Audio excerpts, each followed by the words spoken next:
یہ وہ لوگ ہیں جو غیب پر ایمان رکھتے ہیں۔ آج تک ہم نے اللہ کو دیکھا نہیں، اور لوگ یہ طعنہ مارتے ہیں کچھ۔ میں آپ سے ایک بات عرض کرنا چاہتا ہوں، برسوں سے آپ اس عبادت خانے میں یا جہاں پر بھی اپنی پیشانی ٹیکنے کے لیے جاتے ہیں، بچپن سے تو آپ مسجدوں میں جا رہے ہوں گے۔ ایک مسجد ایسی کوئی مجھے بتا دو جہاں خدا کی کوئی تصویر لگائی گئی ہو، کہیں ہے؟ چلو یہاں نہیں ہے تو مولانا نے کبھی شکل بتائی ہے کہ اللہ ایسا ہوتا ہے، خدا ایسا ہوتا ہے؟ نہیں بتایا۔ یہ پوری دنیا کی واحد قوم، ایک ہی قوم ایسی ہے جو بنا دیکھے سجدے میں چلی جاتی ہے۔ ہر قوم کو دنیا میں جا کر کے آپ دیکھنا، سرچ کر کے، سب کو جھکنے کے لیے کوئی نہ کوئی مورتی کی ضرورت ہوتی ہے۔ وہ سامنے دیکھتے ہیں پھر جھکتے ہیں، اور چاہے وہ کسی بھی دین میں ہو، سب نے اپنا اپنا کچھ نہ کچھ بنا رکھا ہے۔ عیسائی اگرچہ خدا کی عبادت کی بات کرتے ہیں، لیکن انہوں نے مریم اور حضرت عیسیٰ علیہ السلام کی بھی مورتیاں بنا لی ہیں۔ یہودی اگرچہ اللہ کی عبادت کی بات کرتے ہیں، لیکن نبیوں کی مورتیاں انہوں نے بھی بنا رکھی ہیں۔ جتنے مذاہب ہیں انہوں نے سب نے اپنی اپنی جھکنے کے لیے کچھ نہ کچھ چیزیں بنائی ہیں۔ یہ پوری دنیا میں ایک ہی قوم ہے، ایک ہی قوم ہے۔ اسی لیے تو میں عرض کرتا ہوں میرے عزیزو، اللہ تبارک و تعالیٰ نے ہماری اور تمہاری فضیلت میں قرآن کی شروع کی آیتوں میں فرمایا یؤمنون بالغیب، یہ وہ لوگ ہیں جو غیب پر ایمان رکھتے ہیں۔ آج تک ہم نے اللہ کو دیکھا نہیں، اور لوگ یہ طعنہ مارتے ہیں کچھ، جیسے ابھی مسئلہ چل رہا تھا کہ ہم سب نے پکارا تھا آئی لو محمد صلی اللہ علیہ وسلم، سیدنا محمد صلی اللہ علیہ وسلم۔ میرے عزیزو، ہمیں یہ چیزیں راستوں پر یا جلسوں پر اس طرح علل اعلان کہنے کی ضرورت کیوں پیش آتی؟ جب کوئی درندہ چھیڑتا ہے تو ہمیں پھر اظہار کرنا واجب ہو جاتا ہے۔ اگر کوئی نہ پوچھے آپ سے تو بتانا ضروری تو ہے نہیں، لیکن جب اگر کوئی چھیڑے تو پھر ہمیں بتانا واجب ہو جاتا ہے کہ ہم اپنے نبی پاک صلی اللہ علیہ وسلم سے اپنی جان سے زیادہ محبت کرتے ہیں۔ تو کسی ایسے ہی کیڑے مکوڑے نے یہ سوال کیا تھا سوشل میڈیا پر کہ یہ مسلمانوں کو دیکھو جگہ جگہ یہ پرچم اٹھائے ہوئے ہیں کہ اپنے نبی سے محبت کرنے کی بات کرتے ہیں، ان سے ذرا پوچھو کیا انہوں نے اپنے نبی کو دیکھا ہے؟ جس سے آئی لو محمد کہہ رہے ہیں، کیا محمد صلی اللہ علیہ وسلم کو انہوں نے دیکھا ہے؟ اس ظالم کو تو میں یہ جواب دیتا ہوں، بن دیکھے جب یہ حال ہے۔ ارے دیکھتے تو بات الگ تھی، سر ہتھیلیوں پر لے کر کھڑے ہوتے ہیں۔ بنا دیکھے یہ حال ہے کہ ہم اپنی ماؤں کو اور اپنے باپ کو بچپن سے دیکھا ہے، باوجود اس کے ہم اپنی ماں اور باپ سے زیادہ اپنے نبی سے محبت کرتے ہیں۔ یہ اللہ تبارک و تعالیٰ کی طرف سے ہمیں عطا کیا ہوا ہے۔ میں آپ سے یہ بات کہنا چاہتا ہوں کہ دنیا اسی میں پریشان ہے کہ ایک ایسی قوم ہے، نہ اپنے خدا کو دیکھیے نہ اپنے نبی کو دیکھیے، لیکن دوسروں کی بنسبت اس قوم کا حال یہ ہے، دوسروں کو پرچار کر کر کے بلانا پڑتا ہے، اور یہ بنا اعلان کے جمعہ میں بھر جایا کرتے ہیں۔ آج تک کبھی جمعہ کا پوسٹر لگتا ہوا دیکھا آپ نے کہ اس مسجد میں جمعہ کی نماز ہونے والی ہے؟ بچپن سے کبھی سنا آپ نے؟ ایک اذان ہوتی ہے ساری صفیں بھر رہی ہیں۔ ہر مسجد کا حال ہے۔ جمعہ میں کون تمہیں دعوت دے کر بلاتا ہے؟ مؤذن صاحب گھر گھر جاتے ہیں، پوسٹر لگایا جاتا ہے، پرچار کیا جاتا ہے؟ نہیں۔ اس بات سے تو دنیا خوف زدہ ہے کہ آخر ان کو کون جمع کرتا ہے ان صفوں میں، اور صفوں میں آنے کے بعد کسی کی کوئی وی آئی پی صف نہیں ہے۔ جو پہلے آیا وہ پہلے بیٹھ گیا۔ وہ کسان کا بچہ بھی سامنے بیٹھ سکتا ہے، کسی غریب مزدور کا بچہ بھی پہلی صف میں بیٹھ سکتا ہے، اور بادشاہ اگر تاخیر سے آئے تو پیچھے ہی بیٹھا رہے۔ یہ نظام کہاں سے ہے؟ یہ آج تک ان کو کون بنا کر رکھا ہے؟ دنیا اس بات سے خوف زدہ ہے میرے عزیزو۔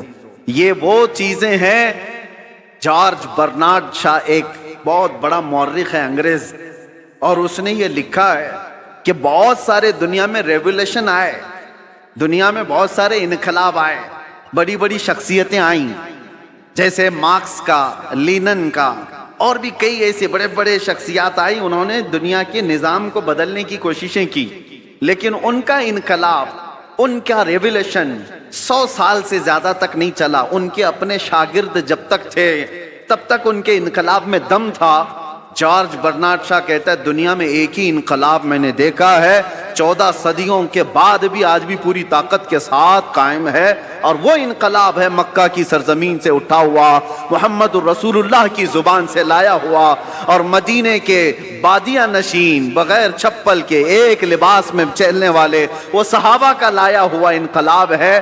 اور زمانہ بدلتا گیا، حکومتیں بدلتی گئی، کتنے طوفان آئے، کتنے اندھیریاں، کتنے کیا کیا آئے، لیکن اس انقلاب میں آج بھی وہ دم ہے، آج بھی وہ اثر ہے کہ ایک بار اگر ان کے نبی کو کوئی چھیڑ لے تو پوری دنیا میں یہ سڑکوں پر آ جاتا۔ یہ بات میں آپ کو اس لیے کہہ رہا ہوں، یہ جان ابھی تک باقی کیوں ہے؟ 1400 سال ہو گئے، یہ جان باقی ہے۔ آپ کو پتہ ہے، میں آپ کو بہت بڑی بات کہنے جا رہا ہوں، توجہ۔ یہ جمعہ آج تک ہمارے سلامت ہیں۔ کتنے درندے آئے اذانیں بند کرنے کے لیے، قرآن پر پابندیاں لگانے کے لیے، کیا کیا نہیں کیا۔ 1400 سال یوں ہی نہیں گزرے ہمارے۔ لوگ کہتے ہیں آج حالات خراب ہیں، اس سے بھی بڑے حالات خراب ہو کے گئے۔ چنگیز آیا، ہلاکو آیا، جنہوں نے مسلمانوں کی کھوپڑیوں سے مینار بنا دیے تھے، بغداد کی پوری سرزمین کو مسلمانوں کے خون سے لال کر دیا تھا۔ اس وقت جب اسلام نہیں رکا تو آج کے نشیڑیوں سے کیا اسلام رکے گا؟ کچھ نہیں ہونے والا ہے، لیکن حالات آئے اور گئے۔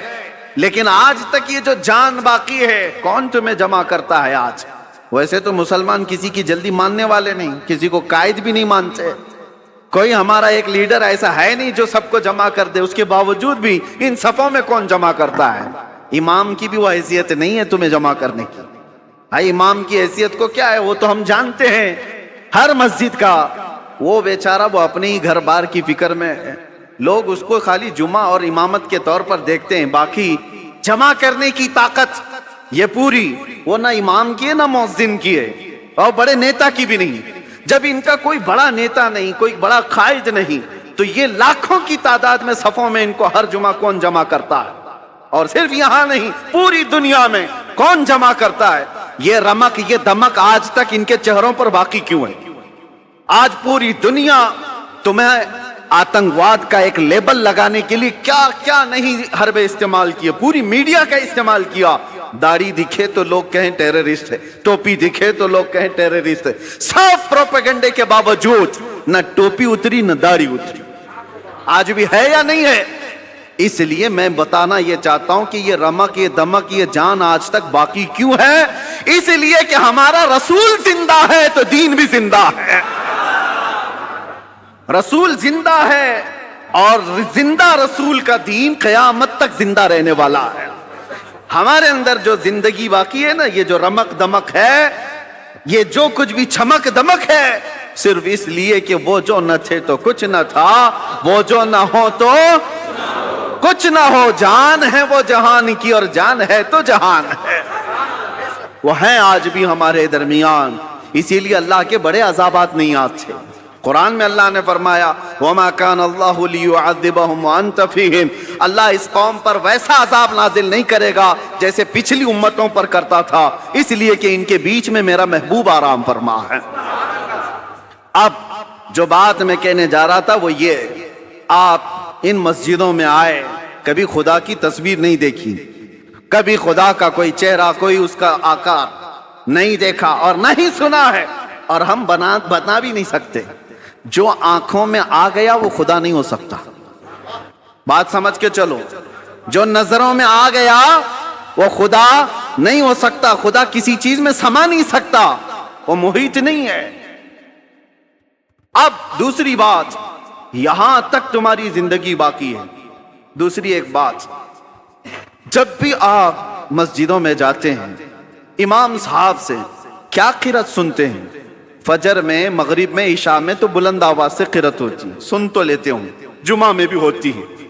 جب بھی آپ آتے ہیں رکعت باندھنے کے بعد امام جو ہے پہلے کیا پڑھتا ہے؟ الحمدللہ ہی پڑھتا ہے نا، سورہ فاتحہ ہی پڑھتا ہے، الحمدللہ رب العالمین، سب خاموشی سے سنتے ہیں، سالوں سے سنتے آ رہے ہیں، سالوں سے۔ تو کبھی آج تک ایک مقتدی جو امام کے پائجامے کے پیچھے تو لگا رہتا ہے، امام کی ناڑی کہاں بندھی ہے وہ تو دیکھتا رہتا ہے، امام کہاں جا رہا ہے کہاں نہیں یہ تو دیکھتا رہتا ہے، ایک بار بھی کوئی مقتدی آ کر کے نہیں کہا کہ یہ بہت پرانی ہو گئی سورہ، کوئی نہیں تو پڑھو، کبھی کہا کسی نے؟ بلکہ حالت یہ ہے کوئی نہیں کہتا امام سے کہ کیا مولانا ہر دن تو سورہ فاتحہ پڑھتے ہی ہو، ہر دن سورہ فاتحہ پڑھتے ہو، کوئی نہیں کہا کہ یہ پرانی ہو گئی نیا کچھ لے کے آؤ، نہیں، بلکہ اگر امام نیا کرنے کی کوشش کرے تو قوم اس کو سیدھا کر دے گی، وہی پڑھو جو میرے نبی نے پڑھا ہے، وہی پڑھو۔ کیوں؟ آج تک کوئی بھی چیز جب ہم دیکھتے ہیں کنٹینیو، بریانی 4 دن کنٹینیو نہیں کھائی جا سکتی، 5 دن روز دال چاول بھی نہیں چلتا، انسان کی طبیعت ایسی ہے کہ ہر چیز اس کو بدل بدل کر کے چاہیے، نہیں چاہیے، لیکن اس میں کبھی نیا کا تصور بھی نہیں آتا۔ کیوں؟ ایک یہ چیز، دوسری چیز میں نے بتایا، مسجدوں میں ہمارے قرآن وہی ہے، سورہ فاتحہ سے شروع کرتا ہے امام، اس کے بعد چاہے قرآن میں کہیں سے بھی پڑھے، سورہ فاتحہ تو پڑھتا ہے، لیکن کسی مقتدی کو آج تک اس بات پر کوئی شکایت نہیں۔ تیسری ایک اور چیز، تمہارا کلمہ کیا ہے؟ لا الہ الا اللہ محمد رسول اللہ، ایک کلمہ ہے۔ تمہارے باپ کا کلمہ کیا تھا؟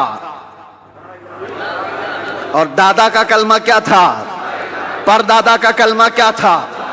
صدیوں سے ایک ہی کلمہ چل رہا ہے، ایک ہی کلمہ ہے، لا الہ الا اللہ محمد رسول اللہ۔ یہ کلمہ کبھی آپ نے اپنے ابا سے بھی نہیں پوچھا، مولانا سے بھی نہیں پوچھا، بہت سال ہو گئے کوئی نیا کلمہ تو لاتے ہیں، تھپڑ لگے گا کہ نیا نہیں، اس میں یہی پرانا ہے۔ بلکہ حالت یہ ہے دوسرا کوئی ڈائلاگ ہو، کوئی گانا ہو، کوئی بھی چیز ہو، 4 مہینے 6 مہینے چل سکتی ہے، سال بھر 2 سال، اس کے بعد وہ سننے کو دل نہیں کرتا، آدمی چاہتا ہے یہ پرانا ہو گیا اب کچھ نیا سناؤ۔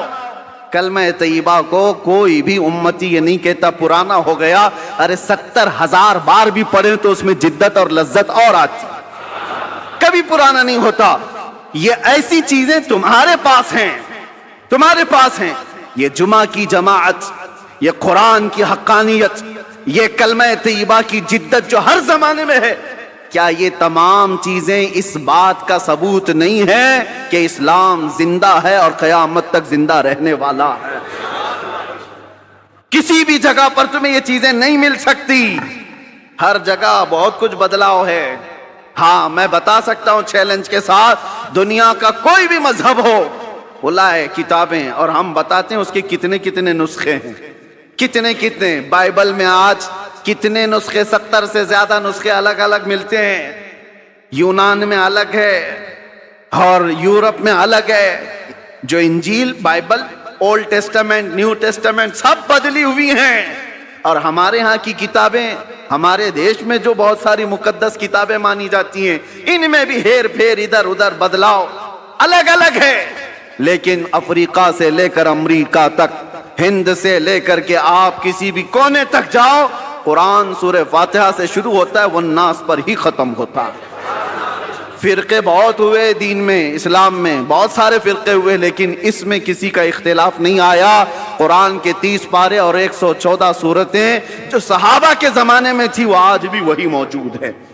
اس کلام پاک پر کسی کا اثر کیوں نہیں ہوا آج تک؟ کوئی قرآن نہیں بدل پایا، کوئی ایک پارہ تو چھوڑو، ایک سورہ تو چھوڑو، ایک حرف بھی نہیں بدل پایا، زبر زیر اور نقطے بھی اس کے بدل نہیں پائے۔